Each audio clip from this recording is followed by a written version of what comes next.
What is coalition building in politics? So if that's your question, you're in the right place. I'm going to give you one of the best answers you're ever going to find on the entire planet. So stay with me.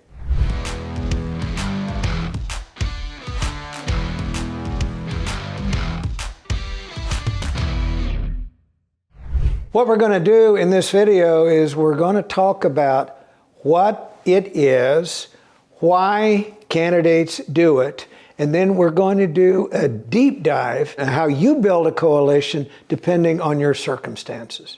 In its most basic form, what is a coalition? It's a group of influential people. It's a group of opinion leaders.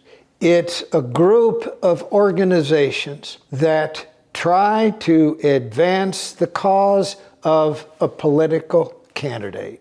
Now, what kind of people and organizations are we talking about? Quite often, coalitions start with being composed by leaders of a political party. They then branch out to elected office holders of that political party. They include cause-driven or special interest organizations that have a stake in electing a particular candidate. This is the basic infrastructure of what we call a coalition. Now, if you are a Democrat running for office, I'll just give you a few examples. There are a certain number of cause-driven organizations and people who might be part of your coalition. You might want the Democrat Party leaders in your jurisdiction to at least quietly be with you or publicly with you. You would want the elected members of that party who do hold public office in your community, a state senator, a state representative, a county commissioner, maybe a county executive, that are part of your coalition. You would want like-minded organizations, in other words, organizations that are in line with your ideological views, to publicly be part of your coalition. If you're a Democrat, that might be private and public sector unions. It might be a coalition of healthcare workers, doctors and nurses and people who work in hospitals. It might be environmental organizations. It could be social justice groups. It could be people who are in favor of criminal justice reform. All of these are kind of the bedrock groups that get involved with Democratic campaigns. If you are, on the other hand, a Republican, there are certain groups that might naturally align with you.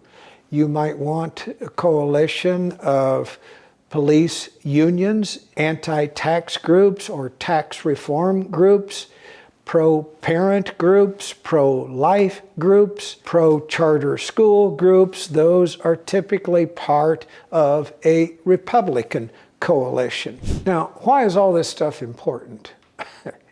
Because endorsements are important to rank and file voters. Some of them look to see who is endorsing you before they make a judgment about whether you are worthy of support. When a group joins your campaign and publicly endorses you, sometimes it comes with a horde of volunteers or even sizable chunks of money that they're willing to give to your campaign. Endorsements make news. That gives you media coverage. The more media coverage you get, the more credible your campaign becomes, the more viable your candidacy, the more momentum your campaign seems to have. So that's why it's important. Not only is the manpower and the money, but the attention you get in free press, in social media, in the news, that demonstrates to influential people, other influential people, and the media that you have put together a viable campaign. Viability begets money. Let's turn to the second half of this video now. We're going to talk about how it's done. I have been through this exercise with countless political candidates that I have privately coached. At some point during our relationship, we turn to the subject of who do we want to be part of our coalition? Who are the kind of people that we can get to publicly support us? And we create a big list of people that includes party leaders, elected officials, cause-driven organizations, special interest groups that could be or should be solicited for a public endorsement. Now, once we have established that list, and then we go through each and every name, each and every organization, and we talk about who do you know who's in the party leadership? Who do you know that's an elected official? Who do you know that's part of the leadership circle in these cause-driven organizations? Now, not all candidates know that, but truthfully, with a little research, it's easily found. Your political party probably has a website in your jurisdiction. The names of public officials are public information.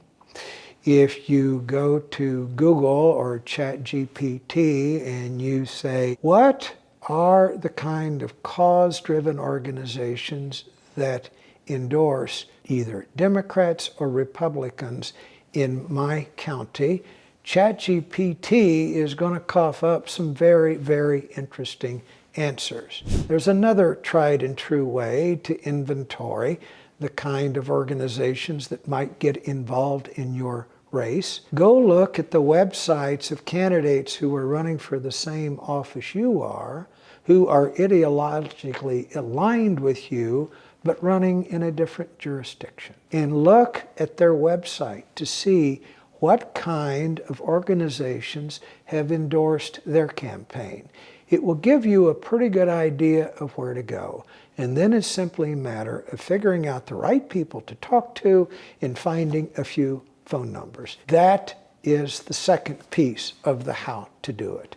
There is another step, and it's important. Start with the ones that you know, the ones that you have a relationship with. Maybe you know somebody at a pro-environmental organization or an organization that's trying to clean up a lake in your jurisdiction. Talk to them about your candidacy. Be prepared to explain to them why you would make a great candidate. Ask them to consider endorsing you. If you get a yes, your next question to that person is, who else do you know who are involved in pro-environmental organizations in this community that might be willing to do what you are willing to do? You take the people that you know early on and you use them to connect you with other people you don't know, but they do.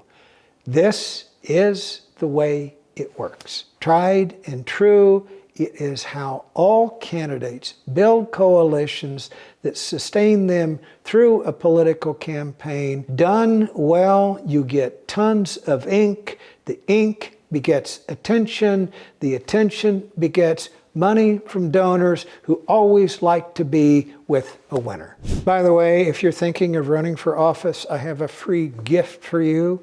12 essential steps to prepare for a political campaign.